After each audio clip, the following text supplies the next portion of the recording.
Hi dears, നമുക്കിന്ന് നമ്മുടെ അമ്മണിക്കുട്ടിയെ കുളിപ്പിക്കാം. അമ്മണിക്കുട്ടി എന്ന് നമ്മുടെ വീട്ടിൽ ആട്ടുകുഞ്ഞാട്ടോ.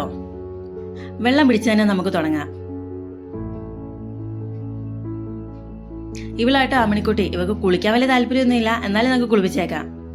നമ്മളീ പലരും പറയാറുണ്ട് ആട്ടുംപാല് കുടിക്കാൻ മടിയാണ്, അതിനൊരു മുഷ്കുമണാന്നൊക്കെ.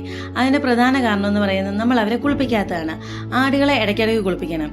അതെന്തിനാന്ന് വെച്ചാൽ അവരുടെ ശരീരത്തിന് തണുപ്പ് കിട്ടുന്നതിനും ഈ പാലിന്റെ മുഷ്കുമണം കുറയ്ക്കുന്നതിനും ഒക്കെ സഹായിക്കും. ഇപ്പൊ നമ്മൾ ഇവിടെ നല്ലപോലെ നനയ്ക്കുന്നുണ്ട്.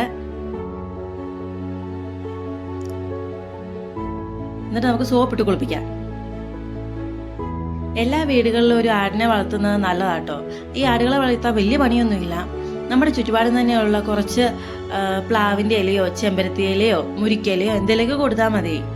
അതുപോലെ തന്നെ അരി കഴുകുന്ന കാടിവെള്ളം, കഞ്ഞി ഊറ്റുന്ന കഞ്ഞിവെള്ളം, അതൊക്കെ കൊടുത്താൽ മതി.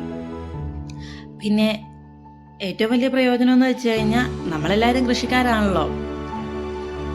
ഈ ആട്ടുംകാട്ടവും ആടിന്റെ മൂത്രമൊക്കെ നമ്മുടെ കൃഷിക്ക് ഉപയോഗിക്കാം. അതിലെല്ലാം ഉപരി ആട്ടുംപാല് കുടിക്കുന്ന വഴി നമ്മുടെ രോഗപ്രതിരോധ ശേഷി കൂടുകയും എല്ലുകൾക്ക് ബലം കിട്ടുകയും ചെയ്യും. പിന്നെ കുട്ടികളുടെ കഫക്കെട്ട് കുറയ്ക്കാനും എല്ലാം ആട്ടുംപാല് സഹായിക്കും.